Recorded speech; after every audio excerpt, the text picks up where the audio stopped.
From my childhood home on Bosham Lane, I could gaze across the horizon above the roofs and treetops into the distance and view the graceful spire of the Kenwood Meeting House. It was there, always, stable as a rock with a high-voltage stair, much like a lighthouse with a welcoming flare. Outside, the grounds and landscapes were beautiful, a perfect setting for the building's two wings that stretched long and thin. Finn Paulson was the first bishop of Kenwood's Second Ward and the general contractor that oversaw the building's construction. At that time, ward members were expected to furnish 50% of the funds for this new spacious building. And that's exactly what they did. You see, it's the people that's given Kenwood Second its long-lasting legacy. It's the people that's given their all for others to receive. It's the people that's crafted memories for our heartstrings to play soft and low. And it's the people that brought life into the kingdom of doing. Kenwood Second has always been about people. Anything else is just frosting on the cake. Walk down the halls and feel the weight of history and the power of memory. If you listen, you just might hear footsteps echo softly into the ether through the canyons of your mind. It's a glorious page in our history. We've all sat in these classrooms next to the bodies we hold so dear and listened to each other's hopes and dreams. We were taught by scholars gospel principles that untangled the mysteries and fashioned our lives. There were people who cared and showered us with love and affection. And many of those will never be forgotten in 1,000 lifetimes. To some, the first chapters of history started here in this building and were nurtured continuously, and others yielded to the fatal embrace of time and were vanished like a vapor into the ethereal world, leaving us here on their way to paradise. To them, we say thank you, and your memory will live on until the end of time.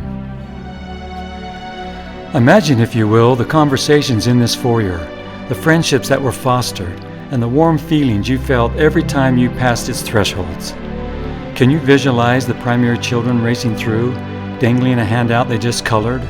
Or the young mother on the couch calming a fussing baby? Or maybe you can see the latecomer waiting for an auspicious time to enter the chapel. Sometimes it's just a place for a faithful servant to soften the long hours of a tiring Sunday. To hear the low rumble of these voices gone by would be like floating on a cloud of sound, opening the fabric of time and space. Kenwood Second has a bold and powerful manifestation in this cultural hall. The dust of ages and the roar of modern history has not tarnished this hall. Not only did sports rule the region, it's also where we absorb the refinement of fine arts from talented and passionate individuals whose souls shine as bright as the midnight sun. Singing, dancing, and acting were the norms for our youth programs and ward entertainment. You know, the road shows, dance concerts, song festivals, and every type of bazaar and social, even the ward Friday night movies. The footsteps have long faded and time has dimmed the memories, but there is no mistake in Kenwood Second majesty. Hold your breath with your eyes closed and let your imagination carry you back. Piece together your story. It'll be like touching the sunrise. A visit to the Kenwood building would not be complete without fixing your gaze upon the Missionary wall. Feelings of emotion wash over you like a warm summer's wave contemplating these divine servants. It's like hearing their heartbeats 1,000 miles away while heaven opens up upon each of them.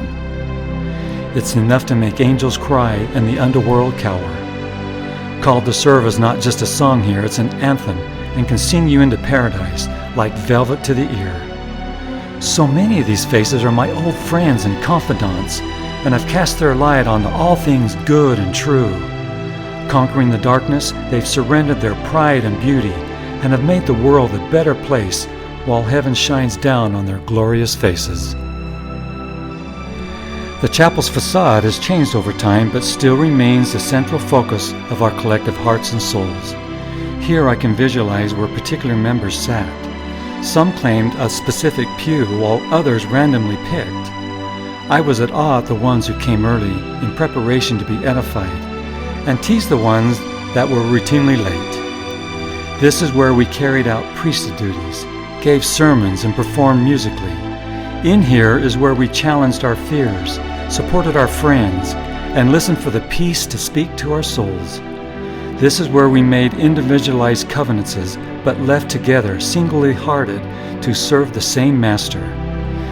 It was at that table where we laid our troubles, pains, and inadequacies, and yes, our sins, to strive yet again to get through another week. The history in this chapel and ward would fill volumes of individualized journeys, all being cheered along the way by a group of loyal supporters that spans through the ages. Oh, how beautiful are the feet of them that preach the gospel of peace and breed glad tidings of good things. From a plot of land where cattle once grazed to an edifice that has changed hearts and minds for future generations, Kenwood Second Ward touches a nerve very deep within us all. Like a ghost of someone dear, it will continue to be a guiding light and a safe haven to harbor the memories and recollections we all hold so dear. And it will continue to stand as a testament that God is present here, there, and in all things good and beautiful.